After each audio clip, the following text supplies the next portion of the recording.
Part 2. A Structural Analysis.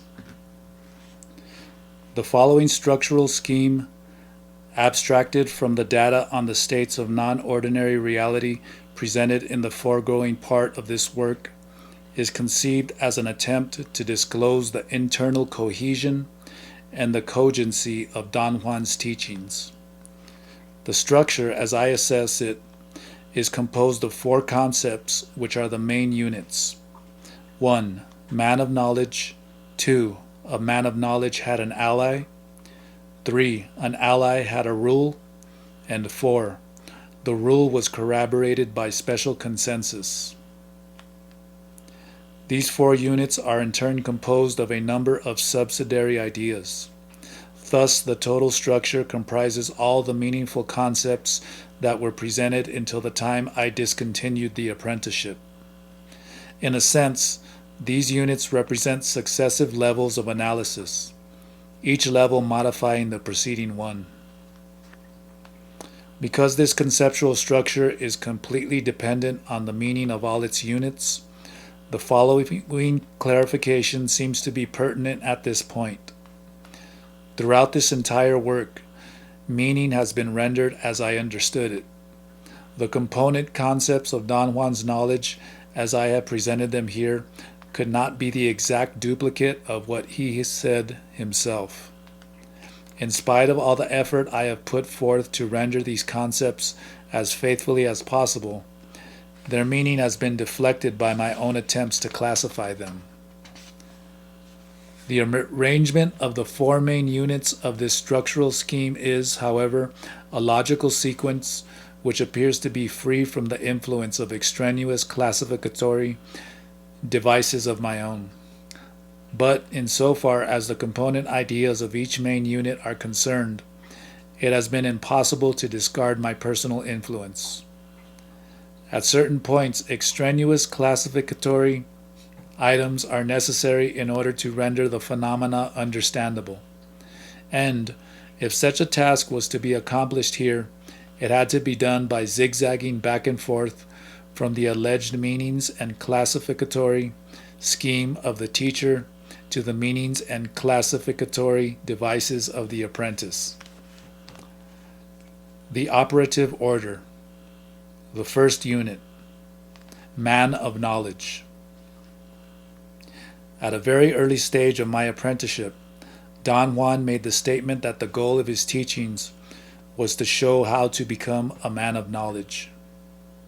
I use that statement as a point of departure.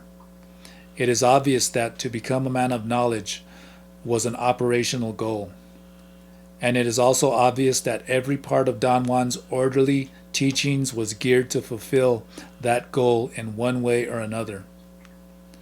My line of reasoning here is that under the circumstances, man of knowledge, being an operational goal, must have been indispensable to explaining some operative order. Then it is justifiable to conclude that in order to understand that operative order, one has to understand its objective, a man of knowledge. After having established man of knowledge as the first structural unit, it was possible for me to arrange with assurance the following 7 concepts as its proper components. 1. To become a man of knowledge was a matter of learning. 2. A man of knowledge had unbending intent. 3. A man of knowledge had clarity of mind. 4. To become a man of knowledge was a matter of strenuous labor. 5. A man of knowledge was a warrior. 6. To become a man of knowledge was an unceasing process. And 7. A man of knowledge had an ally. These 7 concepts were themes. They ran through the teachings, determining the character of Don Juan's entire knowledge.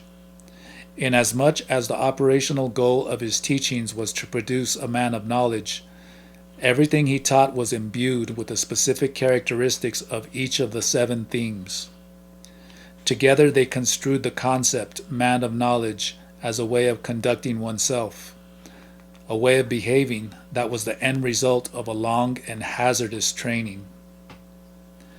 Man of knowledge, however, was not a guide to behavior, but a set of principles encompassing all the unordinary circumstances pertinent to the knowledge being taught.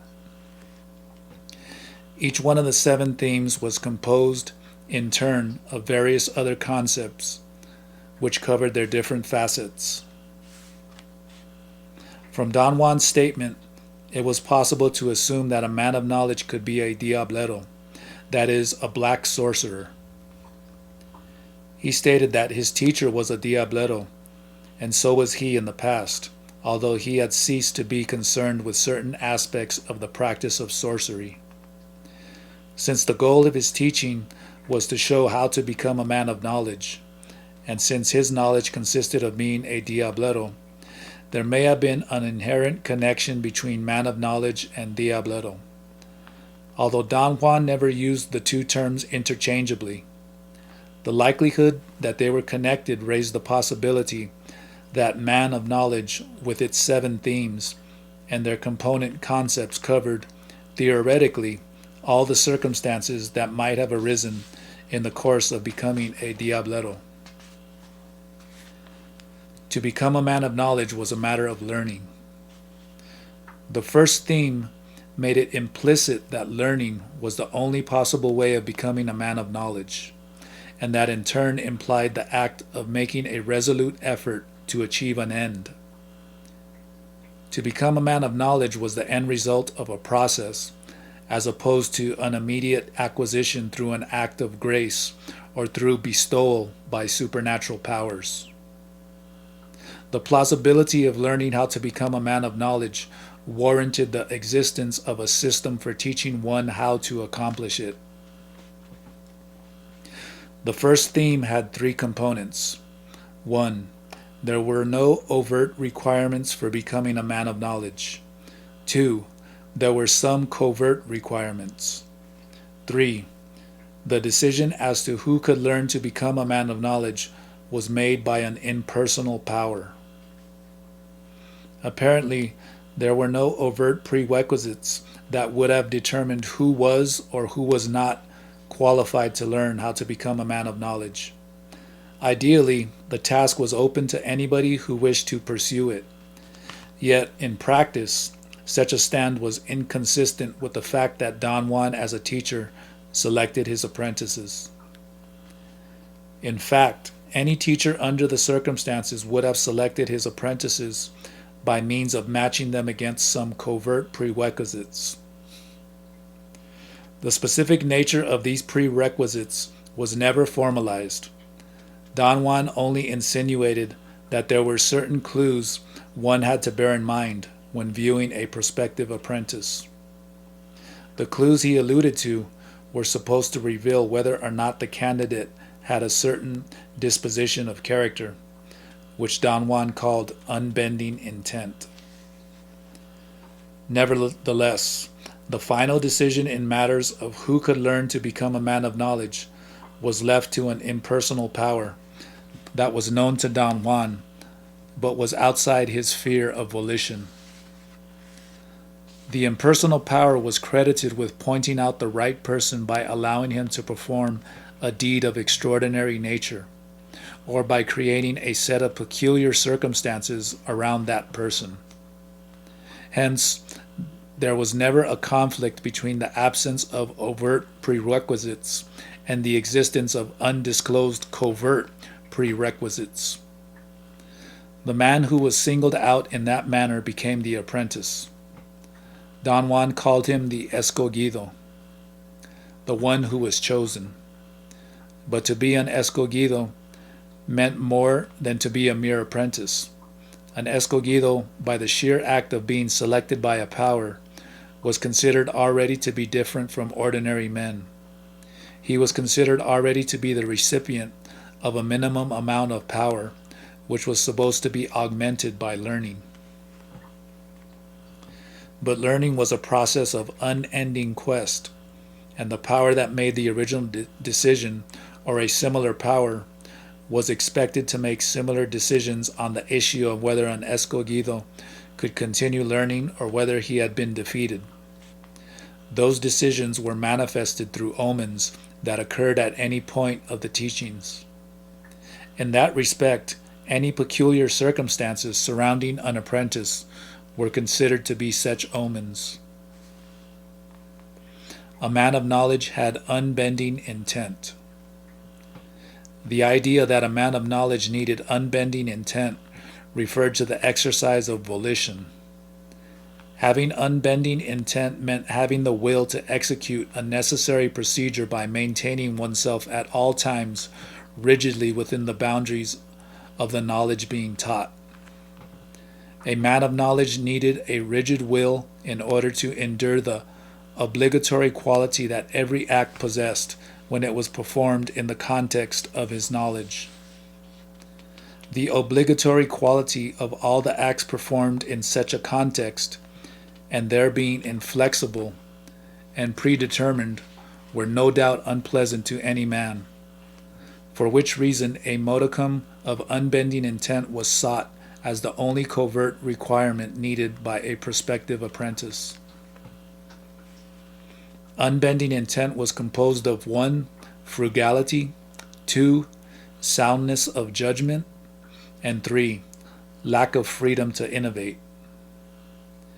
A man of knowledge needed frugality because the majority of the obligatory acts dealt with instances or with elements that were either outside the boundaries of ordinary everyday life or were not customary in ordinary activity, and the man who had to act in accordance with them needed an extraordinary effort every time he took action. It was implicit that one could have been capable of such an extraordinary effort by being frugal with any other activity that did not deal directly with such predetermined actions. Since all acts were predetermined and obligatory, a man of knowledge needed soundness of judgment. This concept did not imply common sense, but did imply the capacity to assess the circumstances surrounding any need to act. A guide for such an assessment was provided by bringing together as rationales all the parts of the teachings which were at one's command at the given moment in which any action had to be carried out. Thus, the guide was always changing as more parts were learned. Yet it always implied the conviction that any obligatory act one may have had to perform was, in fact, the most appropriate under the circumstances. Because all acts were pre-established and compulsory, having to carry them out meant lack of freedom to innovate. Don Juan's system of imparting knowledge was so well established that there was no possibility of altering it in any way. A man of knowledge had clarity of mind. Clarity of mind was the theme that provided a sense of direction.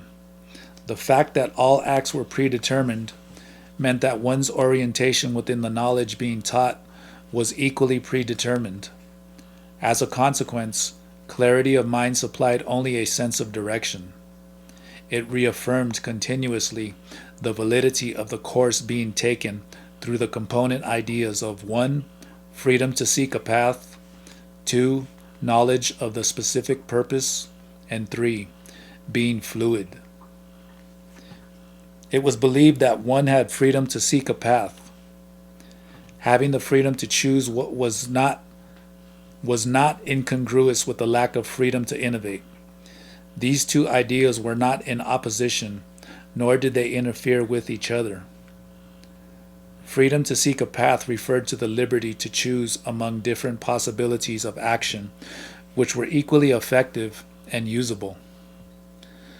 The criterion for choosing was the advantage of one possibility over others, based on one's preference. As a matter of fact, the freedom to choose a path imparted a sense of direction through the expression of personal inclinations. Another way to create a sense of direction was through the idea that there was a specific purpose for every action performed in the context of knowledge being taught. Therefore, a man of knowledge needed clarity of mind in order to match his own specific reasons for acting with the specific purpose of every action. The knowledge of the specific purpose of every action was the guide he used to judge the circumstances surrounding any need to act. Another facet of clarity of mind was the idea that a man of knowledge, in order to reinforce the performance of his obligatory actions, needed to assemble all the resources that the teachings had placed at his command. This was the idea of being fluid. It created a sense of direction by giving one the feeling of being malleable and resourceful. The compulsory quality of all acts would have imbued one with a sense of stiffness or sterility had it not been for the idea that a man of knowledge needed to be fluid.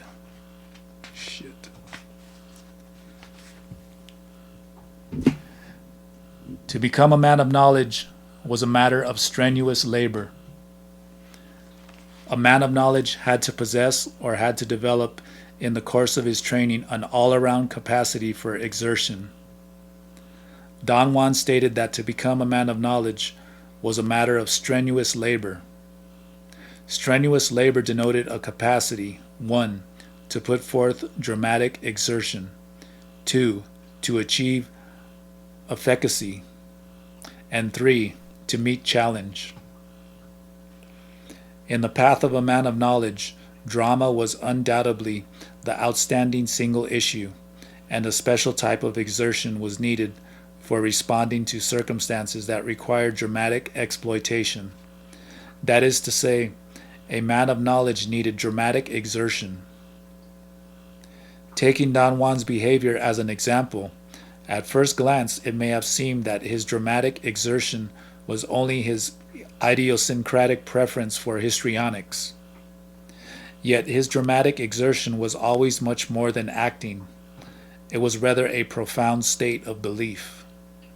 He imparted through dramatic exertion the peculiar quality of finality to all the acts he performed.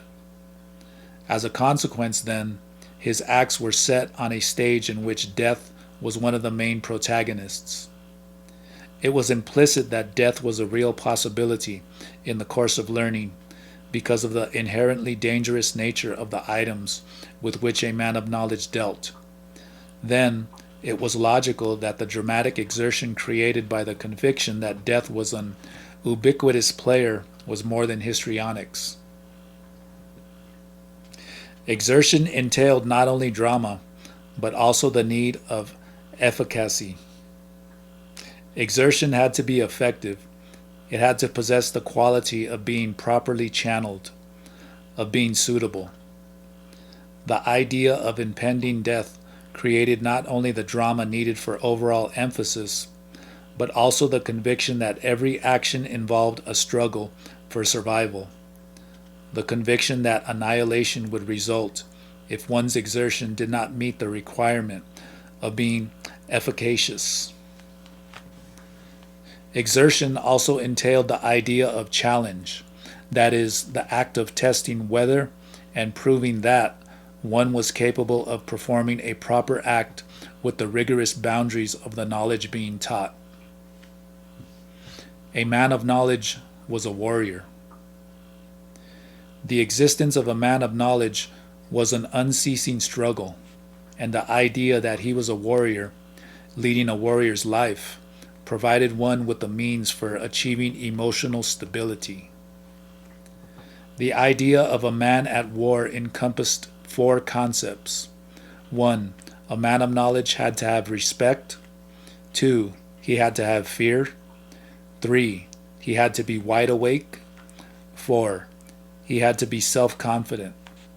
Hence, to be a warrior was a form of self-discipline which emphasized individual accomplishment, yet it was a stand in which personal interests were reduced to a minimum. As in most instances, personal interest was incompatible with the rigor needed to perform any predetermined obligatory act. A man of knowledge in his role of warrior was obligated to have an attitude of deferential regard for the items with which he dealt. he had to imbue everything related to his knowledge with profound respect in order to place everything in a meaningful perspective. Having respect was equivalent to having assessed one's insignificant resources when facing the unknown.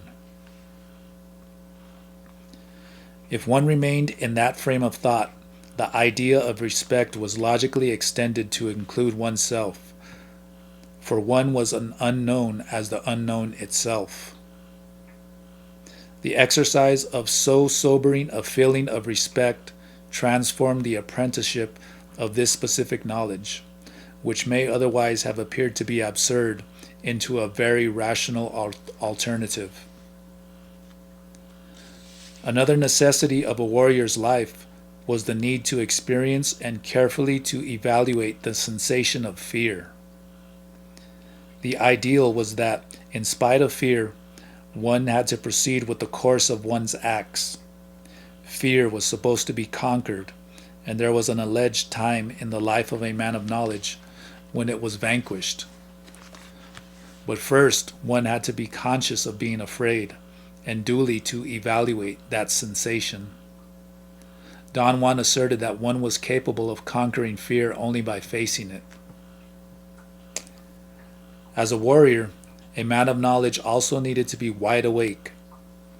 A man at war had to be on the alert in order to be cognizant of most of the factors pertinent to the two mandatory aspects of awareness. 1. Awareness of intent, and 2. Awareness of the expected flux. Awareness of intent was the act of being cognizant of the factors involved in the relationship between the specific purpose of an obligatory act and one's own specific purpose for acting. Since all the obligatory acts had a definite purpose, a man of knowledge had to be wide awake. That is, he needed to be capable at all times of matching the definite purpose of every obligatory act with a definite reason that he had had in mind for desiring to act. A man of knowledge, by being aware of that relationship, was also capable of being cognizant of what was believed to be the expected flux. What I have called here the awareness of the expected flux referred to the certainty that one was capable of detecting at all times the important variables involved in the relationship between the specific purpose of every act and one's specific reason for acting. By being aware of the expected flux, one was supposed to detect the most subtle changes. That deliberate awareness of changes accounted for the recognition and interpretation of omens and of other unordinary events. The last aspect of the idea of a warrior's behavior was the need for self-confidence, that is, the assurance that the specific purpose of an act one may have chosen to perform was the only plausible alternative for one's own specific reasons for acting. Without self-confidence, one would have been incapable of fulfilling one of the most important aspects of the teachings, the capacity to claim knowledge as power. To become a man of knowledge was an unceasing process. Being a man of knowledge was not a condition entailing permanency. There was never the certainty that, by carrying out the predetermined steps of the knowledge of being taught, one would become a man of knowledge. It was implicit that the function of the steps was only to show how to become a man of knowledge. Thus, becoming a man of knowledge was a task that could not be fully achieved. Rather, it was an unceasing process comprising 1. The idea that one had to renew the quest of becoming a man of knowledge, 2. The idea of one's impermanency, and 3. The idea that one had to follow the path with heart. The constant renewal of the quest of becoming a man of knowledge was expressed in the theme of the 4 symbolic enemies encountered on the path of learning: fear, clarity, power, and old age. Renewing the quest implied the gaining and the maintenance of control over oneself. A true man of knowledge was expected to battle each of the four enemies in succession until the last moment of his life, in order to keep himself actively engaged in becoming a man of knowledge. Yet, despite the truthful renewal of the quest, the odds were inevitably against man. He would succumb to his last symbolic enemy. This was the idea of impermanency. Offsetting the negative value of one's impermanency was the notion that one had to follow the path with heart. The path with heart was a metaphorical way of asserting that in spite of being impermanent, one still had to proceed and had to be capable of finding satisfaction and personal fulfillment in the act of choosing the most amenable alternative and identifying oneself completely with it. Don Juan synthesized the rationale of his whole knowledge in the metaphor that the important thing for him was to find a path with heart and then travel its length, meaning that the identification with the amenable alternative was enough for him. The journey by itself was sufficient. Any hope at arriving at a permanent position was outside the boundaries of his knowledge.